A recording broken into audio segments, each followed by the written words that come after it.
Every team, every topic, everywhere. This is Believe.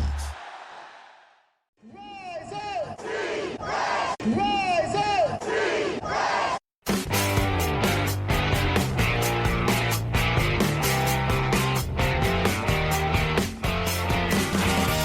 This is the Rise Up See Red podcast, all about the Arizona Cardinals and the NFL, featuring insider and outsider perspectives. Enjoy the best hour of Cardinals talk on the web. Now here are your hosts, Jess Root and Seth Cox.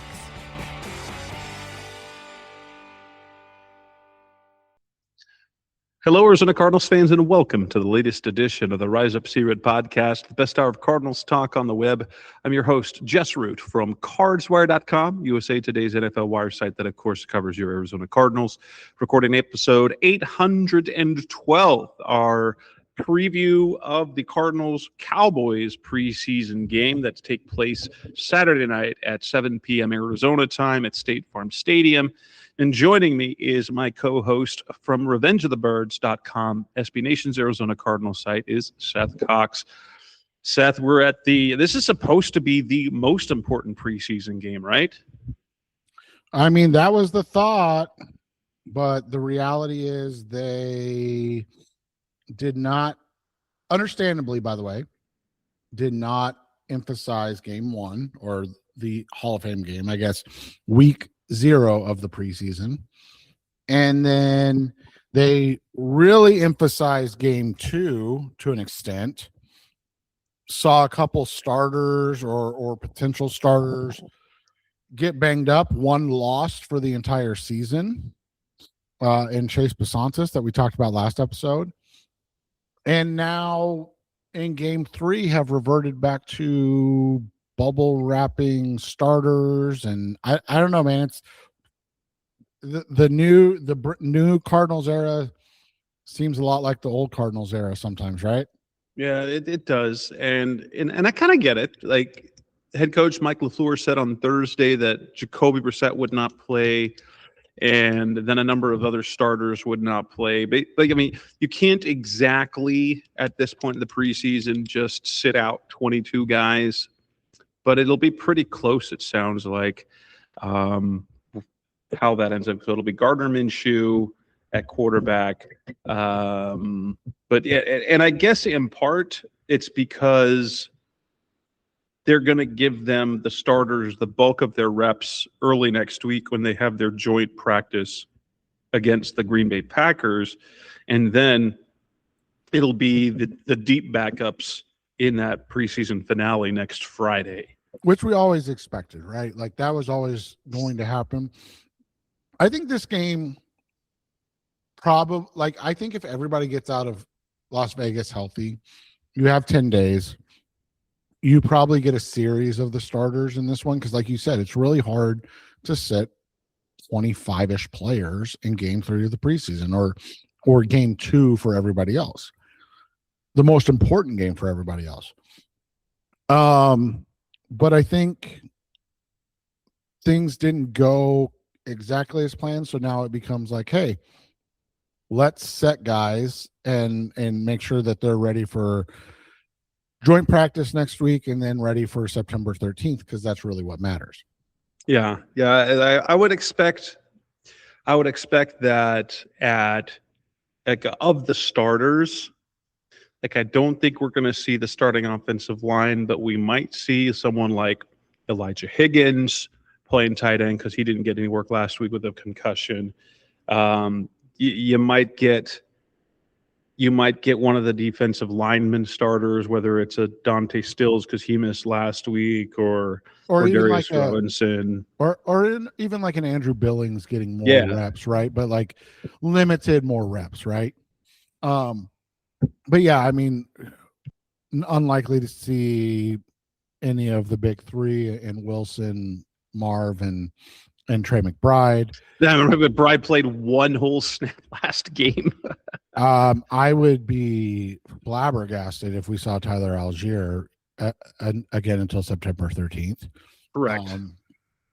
Especially with, the hope that Jeremiah Love is back September 13th, but also the understanding that high ankles are a tricky, fickle mistress, and you really don't want all of this to go down in a negative way. And so like you are being cautious, knowing that like, hey, if 15 games is what we get from his rookie year, that's still plenty, right? Like, but you don't want him to come out looking sluggish or potentially re-injure the ankle in game one, and then he's got to go on IR and miss 4+ games to get back. And hopefully so it's all a high wire act, especially when you're talking about a team that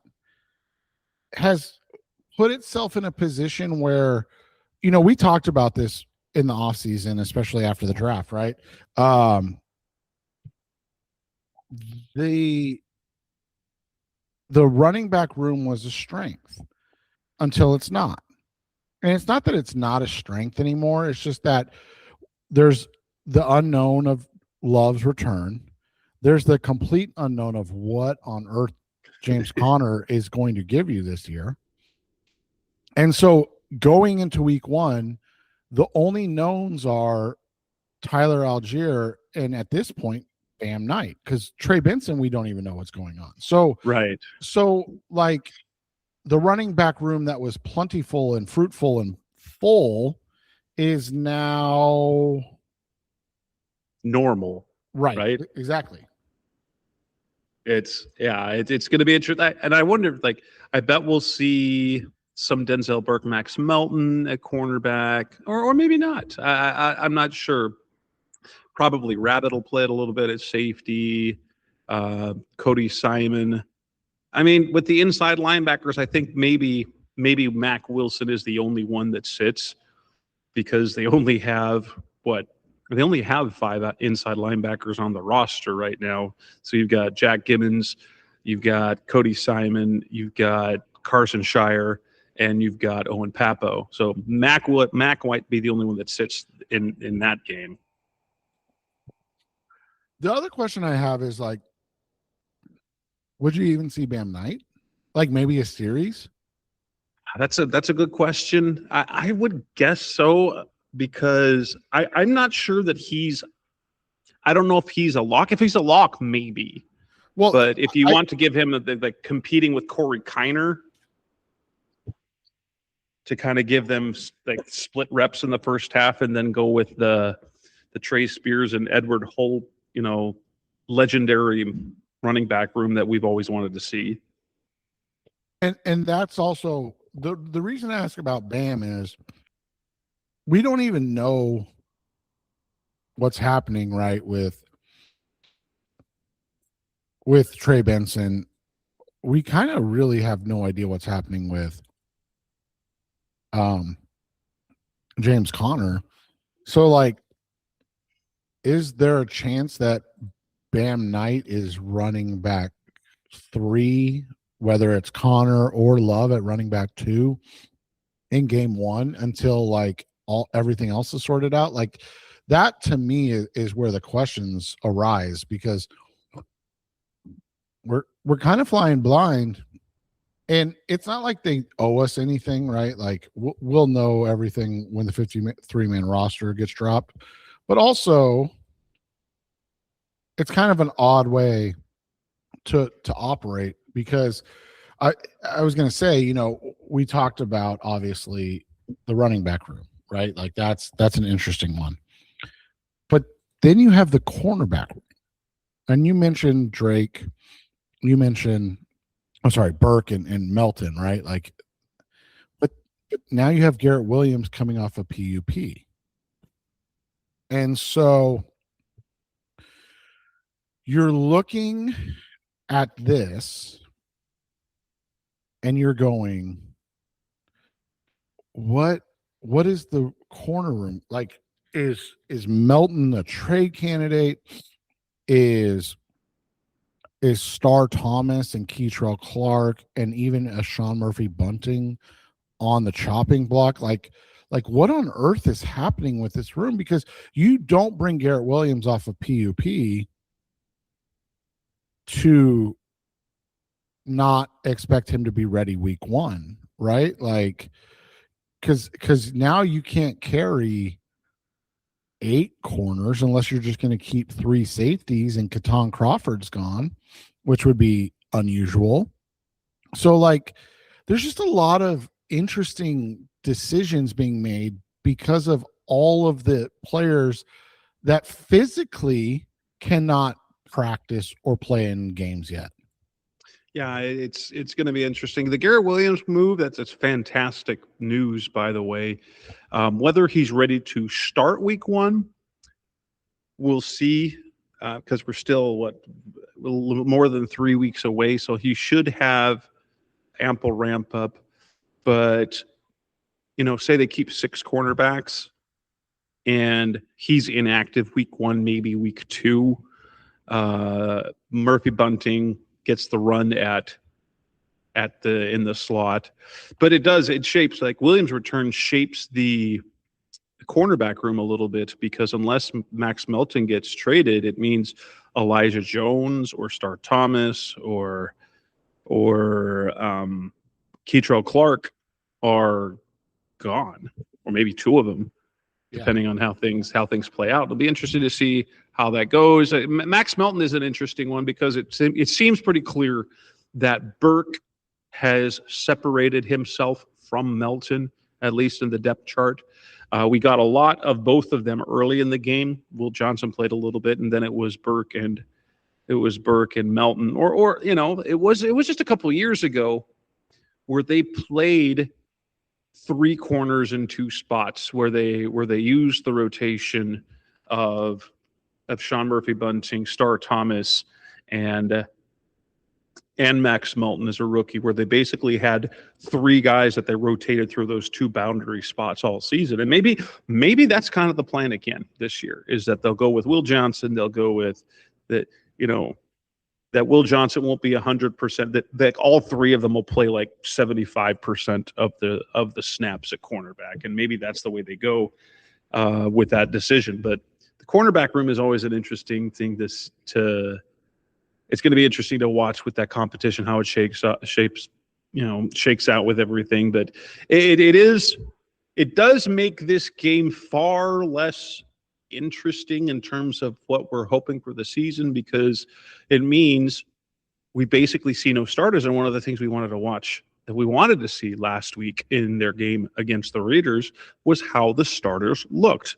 Because as you know, Seth, and as you guys who are listening, like, the preseason, the only real preseason gauge that you can get out of it is if you see starters versus starters, and you see how that shapes out. And how that shaped up last week is defensive starters bad, offensive starters good against bad Raiders. So this would have been, if the Cowboys were using any of their starters, and I haven't looked to see if that would be the case, if the Cardinals had their starters against the Cowboys starters, which should be a stiffer competition than the Raiders starters, and the offense still looked good, well, then you start feeling good about that offense. Even you feel more confident about that offense. But when it's Gardner Minshew and twos against back, like, there's nothing really to take away from this game. Yeah, you just look at it and you go, well, I hope that the twos get out healthy, because the Cardinals, outside of not having or being very good for a while, they also haven't had great depth. And obviously it's already being tested with the injuries, specifically to Basantis. But you go, all right, well, this is not a terrible depth. Like, Isaiah Adams has looked good in the preseason. They seem to really like what John Gaines has become as, like, the swing interior guy. Obviously with the depth of Basantis, you're even more excited, but you can't control that. That happens. Things happen and you move forward. And so, like, an injury to a John Gaines, an injury to a Sean Murphy Bunting or a Keitrell Clark, yeah, maybe that makes life easier in terms of getting the first 53 out there, but it also changes your depth. You go from having guys that have been or played in live NFL action to now you're back to like, hey, let's sign this street free agent and hope it works out, right? Like part of the Cardinals' concern over the years has always been their lack of NFL caliber depth, because that depth was starting.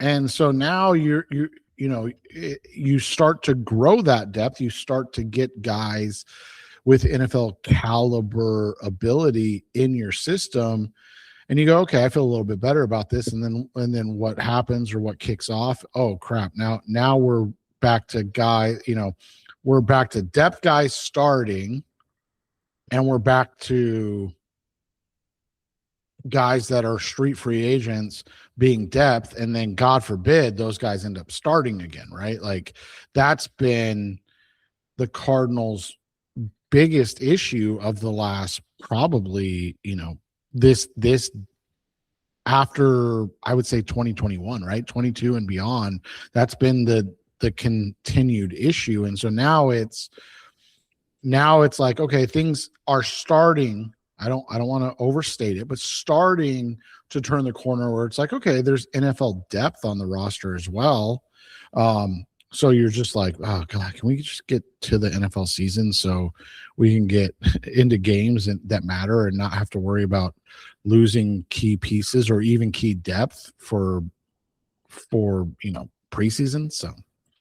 Yeah. So let's move on a little bit. And coming up next on the Rise Up Seared podcast of SR Cardinals Talking, let's talk about the players that we are hoping, the players that we're watching for. What do we want to see? That's coming up next on Rise Up Seared. We're back on the Rise Up Seared podcast of SR Cardinals Talk on the web. Now that we know that it's mostly going to be backups playing, who are the players that we're watching? What do we want to see? I think for me, that becomes the most interesting thing is that I think the receiver room is going to, like, Simi Fehoko, Jalen Brooks, and rookie Reggie Virgil have all looked great. I want to see it again. Like, in some ways, someone separating or someone dropping in their play would make decisions perhaps easier, but the depth, we know what we're getting out of Marv and Michael Wilson and Kendrick Bourne. That's a solid trio of receivers,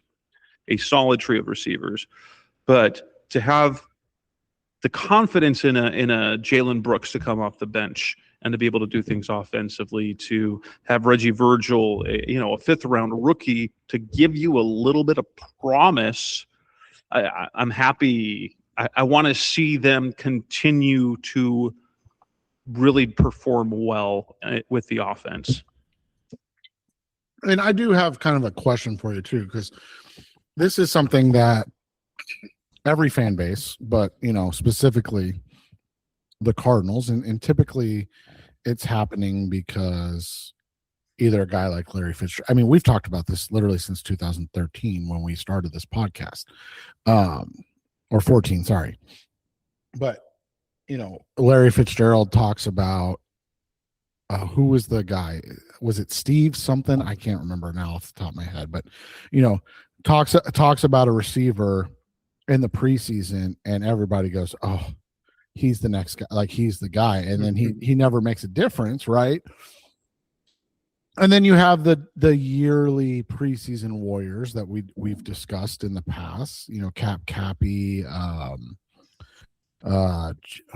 who's the other guy? In the early 2010, where there was,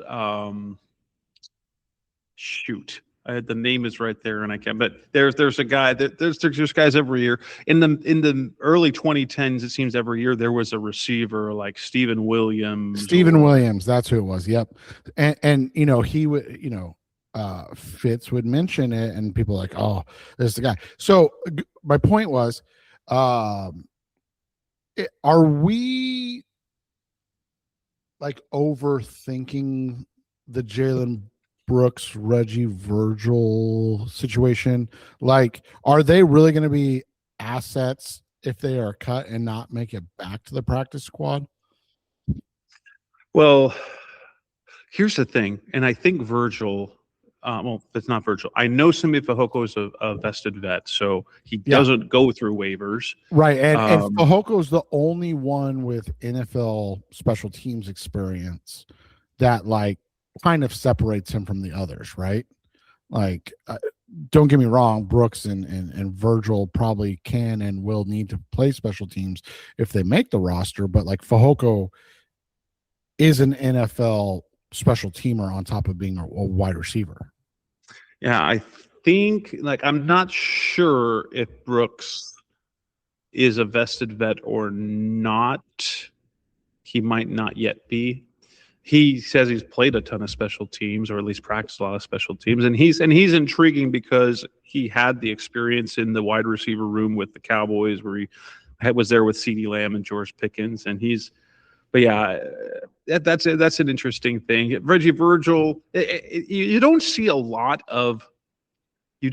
ton of players getting claimed because you have to teach a player everything in the offense or the defense. So they come in with zero knowledge of their system that they just spent since April installing and teaching their players. But yeah, and I know for a fact, and I know they played this game with Simi Fehoko last year, like they've done with Aaron Brewer in the past. He's a guy that you could cut. He has over $1 million in salary guarantees. So you're paying him anyway. You just tell him, hey, we're going to re-sign you to the practice squad, and he gets elevated in that first week, or they make other roster moves to make room for him. I don't know if they can do that with Brooks, but that's one of the things I want to see, because I want them to see them play well. Not that I expect them to show out if they got playing time in the regular season, but it does show that the potential is there. While another position, there's another group of guys that I want to see with Chase Bissonis going down. There's who's going to be that backup guard. And you've got Hayden Connor, the second-year player out of Texas. You've got Oli Udoh, and you've got Matt Pryor. And what's interesting with those guys, people keep talking about, well, why they didn't sign anyone. Well, they've got two guys on the roster who were full-season starters at guard previously in Udoh and Matt Pryor. And so why would they go, like, I understand where people come from on this. So I don't want Jess and I to sound flippant. Okay. But first off, Chase Bissonis was not starting. I don't know if he was going to eventually take over a starting position, but all the feedback we have received on things was that Isaiah Adams has continued to grow in the position, that there was obviously a chance that he took over, but it wasn't a foregone conclusion or happening immediately, if that makes sense. So the freak out, if you will, of needing to replace him is freaking out that you need to replace a backup. Just because a guy was drafted in round 2 early doesn't mean that he was going to be entrenched as the day one starter. Isaiah Adams was still going to start. From everything we understood before last week, Isaiah Adams was still going to start game 1. Now, again, that does not mean that it was going to change, but this just, like, I can't believe they haven't, picked anybody up. You can't believe. you can't believe they haven't picked up a backup when they have Ollie Udo and Matt Pryor, who have both started in. They were they were full season starters. So Matt Pryor started 15 games at right guard in 2024 for the Chicago Bears. Ollie Udo, it's been a few years, but he started 16 games at right guard for the Minnesota Vikings back in 2021. So these are guys who've been full season starts. Doesn't mean they were good. It doesn't mean they were good because they haven't been full-time starters since. But those are the types of guys that you would have on the back end of your roster. Those would be your reserve offensive linemen anyway, guys who have been NFL starters, and therefore you know that they can do. Yeah, and in terms of this battle, it's whether Hayden Connor, who was a 6th-round pick last year, can hold off, or whether his potential can prove to be more valuable than the veteran experience or the positional versatility, because Hayden Connor gives you center guard flexibility, just like John Gaines, but both Udo and Pryor give you guard tackle versatility. Right, exactly. So it's just, it's interesting. That's how I'll say it. The other thing I want to look at is, what does the cornerback rotation look like? Obviously we'll have to, read a little into things, but if we're assuming we don't see any Will Johnson, do we see both Denzel Burke and Max Melton, or is one of them kind of, like you said, earn the nod? We feel like it's Burke, but like earn the nod of being the cornerback 2. And if that's the case, will the other guy, whether it's Melton or Burke, see reps? I think it would be more prudent to start both Burke and Melton in this game. Let them continue to work, get all the data as much as possible. I'm not saying they have to go, a half, but like 2 series, especially if we're getting quite a bit of the Cowboys, starters. That's great work, right? Like that's Will Johnson's entrenched as cornerback 1. Yeah. Get Denzel Burke and Max Melton all the reps. If the Cowboys go 1 series with the starters, then guess what? Series 2, put in Elijah Jones, put in Kalen King, put in Keitrell Clark. Okay, good game, guys. Right? But if they come out for a second one, then give them reps, because again, we feel like it's Denzel Burke, but I think you need to continue to gather more information before you just make this call, especially with bringing back Garrett Williams, because this decision really could affect the entire year. We know that they're going to struggle to rush the passer. They just don't have anything on the roster outside of Josh Sweat that gives you hope, outside of a healthy Walter Nolan. So if you can find really good corner play, that would be ideal. Also, if you can find some depth, that would be ideal too, because I hate saying this, but it's not like you're exactly looking at a room that exudes health. When you look at Melton, Johnson, Murphy Bunting, and Star Thomas, like those guys have all been battling injuries in their Cardinals career. So this Garrett Williams decision is more perplexing if he's not ready to go week 1 and week 2. If you have to move on from a Elijah Jones or a Keitrell Clark or a Star Thomas, because you need room for Garrett Williams, understandably. And then you're just hoping that these guys that haven't consistently been healthy are healthy. You get what I'm saying? Yeah. You get Will Johnson, who's banged up a few games last year, Garrett Williams, who's banged up last year, Max Melton, banged up last year. Yeah, it's really kind of an interesting thing as well. The running back position, I want to see how they use both Bam Knight and Corey Kiner. Like maybe Bam has kind of established himself, but Corey Kiner has done quite well for himself. So I'm interested in seeing how close that competition is for what we presume is running back 4 on the roster, because I don't think anyone believes that Trey Benson will make this roster based on anything he's shown or not shown. And the knee makes him untradeable. So right. The only thing I'll say on Benson, is if James Conner is a Garrett Williams like 2-week situation, 3-week situation to start the season. Because that's the thing is like, secret time, like Connor's not even practicing. Like he's just started doing things with the running backs at practice. Now I know, again, we're 3 weeks out. So like, okay, he's going to be fine.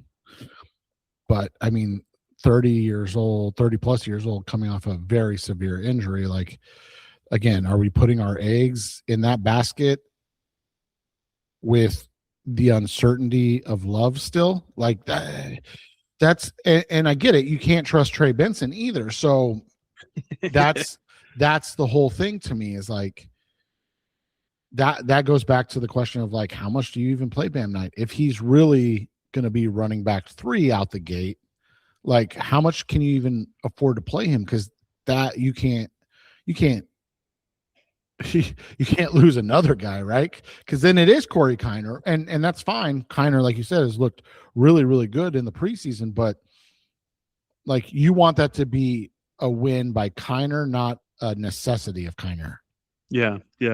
The linebacker position, I don't know if they're going to, but what for me is interesting, and it's not even the play on defense, but I want to keep my eye on Owen Papo and the rookie Carson Shire, because there's really only room for one of them on the roster, and both will play like, and Papo has played over 300 special team snaps the last 2 seasons. So he's been a special team staple for the Cardinals since he entered the league.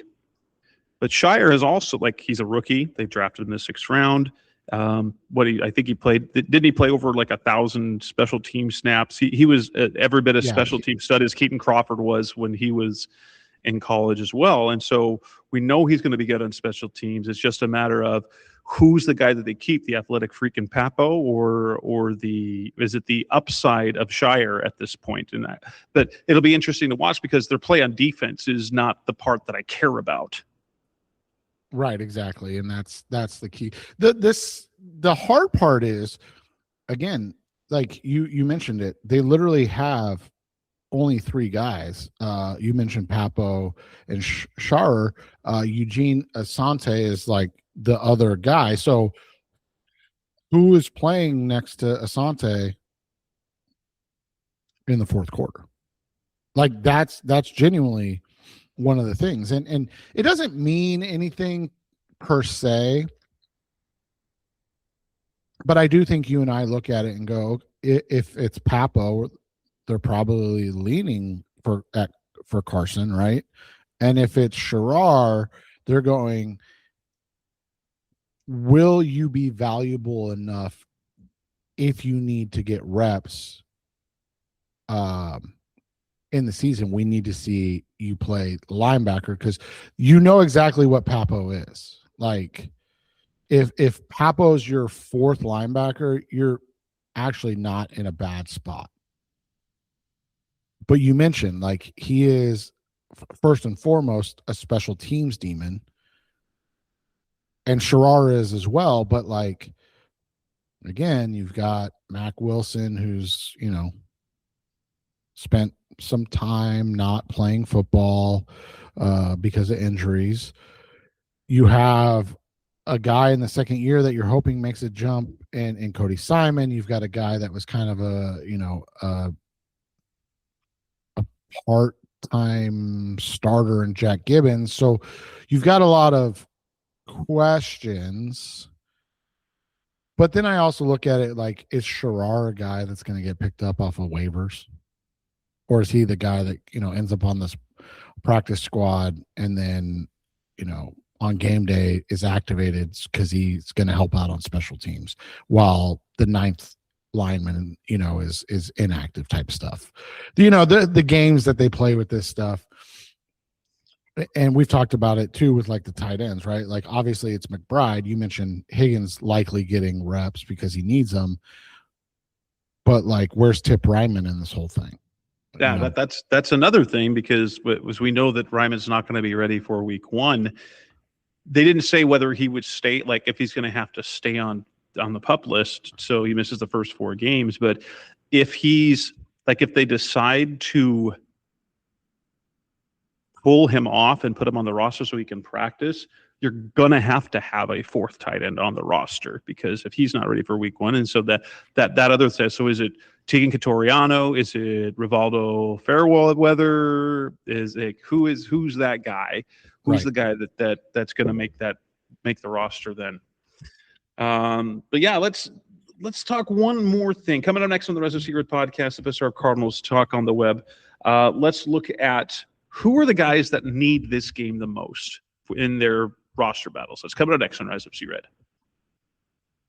We're back on the Rise of Sea Red podcast with our Cardinals talk on the web, looking at this 3rd preseason game for the Cardinals, the 2nd week of the NFL preseason, as the Cardinals take on the Dallas Cowboys. And one thing we want to talk about: who are the guys that who are the ones that need this game the most? And I think number one, I think we look at the running back room. I think Kiner needs it more than Bam Knight, because we all sort of presume that Knight is ahead of him. And honestly, Trey Benson needed this game more than anyone, but he's not ready to go. And so we sort of scratch him off of any sort of expectations. Yeah, and it's tough, man. I mean, you just look at how this all unfolds, and it's hard to see a guy in Benson just miss so much time all the time, and when he needs now, to earn a spot, right? Like, I get he was a 3rd round pick, blah blah blah, but like, he needs to earn a spot. I look at this too, and I think that both, Reggie Virgil and Jalen Brooks kind of need this. You mentioned it. You're going to have your big 3, right? You got Harrison, you got Bourne, you got Wilson. Unless something has transpired, Devin Duvernay is a lock because of his return ability. So that's 4. You're expecting to keep 6. So you're looking at, we talked about Simi Fehoko, and then you're looking at Brooks and Virgil. Like,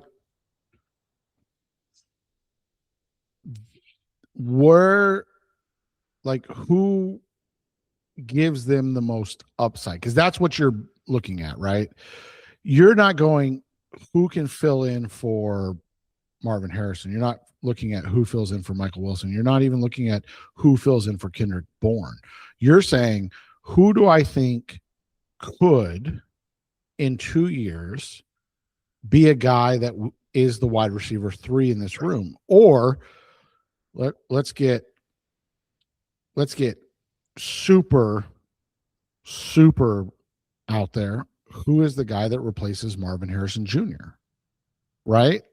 And so you look at those things and you say, what is that? Because I don't think you keep Jalen Brooks over Reggie Virgil, because you're like, you know what? If Marv misses some time, Brooks is going to give us, 60%, while Virgil's only going to give us 50% right now. You're going to go, who's going to give us in 2 years? Like, who's a guy that can step in if, Michael Wilson isn't going to re-sign and we franchise him for a year and then he's gone the next year. Or again, if Marv is a guy that we don't re-sign and in 2 years he's gone, like who's the guy that takes over that role, or who could we see it be? And that'll be, you know, how we handle this, to me, more than anything else. Yeah, I think Max Melton needs this game assuming he plays it. Here, another thing for the roster factor, something that Cardinals fans haven't had to deal with for some time. The Cardinals are going to carry 3 quarterbacks on their 53-man roster this year, which is going to complicate things, because that means you can't keep an extra, because under Jonathan Gannon, they always had just 2 quarterbacks on the roster. And when you go with only 2 quarterbacks, that gives you an extra roster spot to play with. The Cardinals don't have that flexibility because they will keep Jacoby, they will keep Minshew, and they will keep Carson Beck.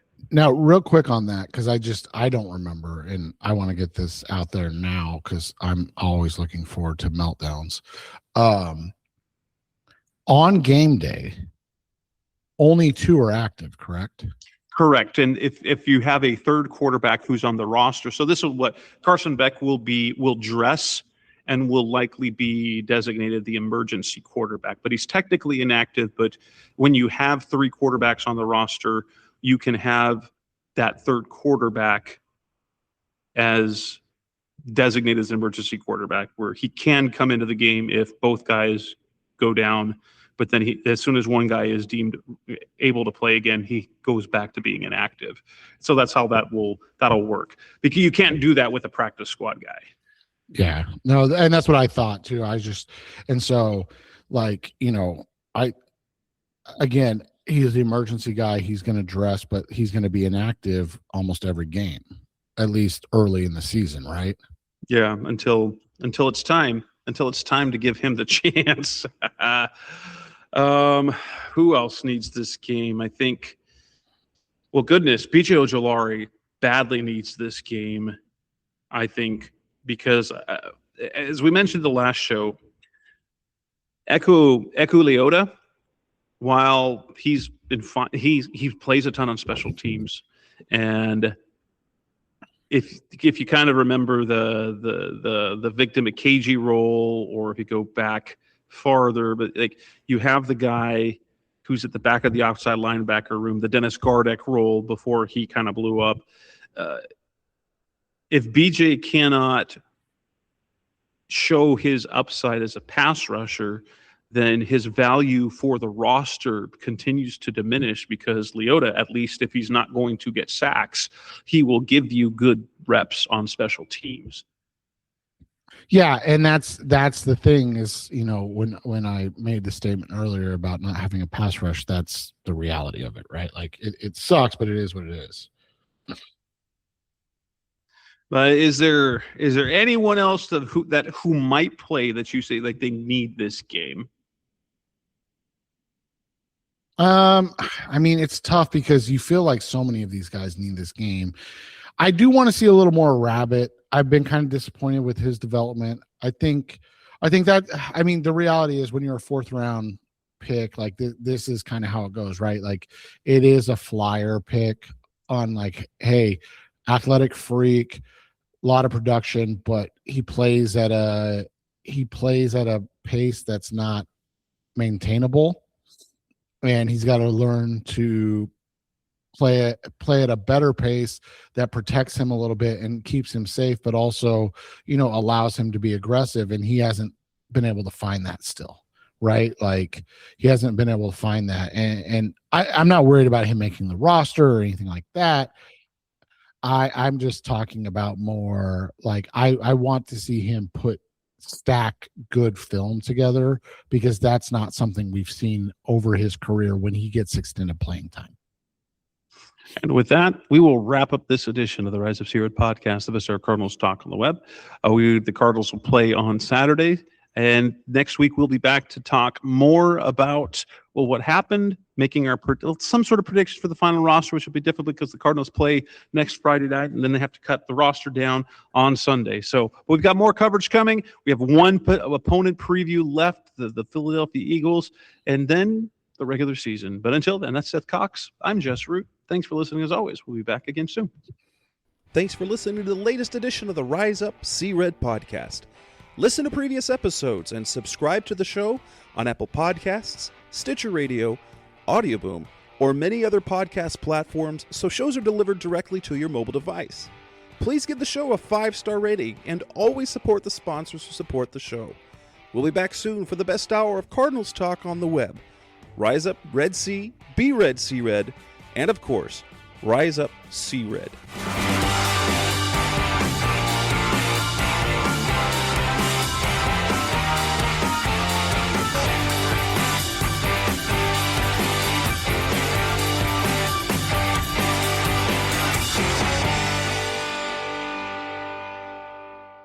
Rise up! Rise up! Rise up! Rise up! If you like the show, please take a moment to rate, review, and subscribe. It really does help the show to grow. Thank you for listening.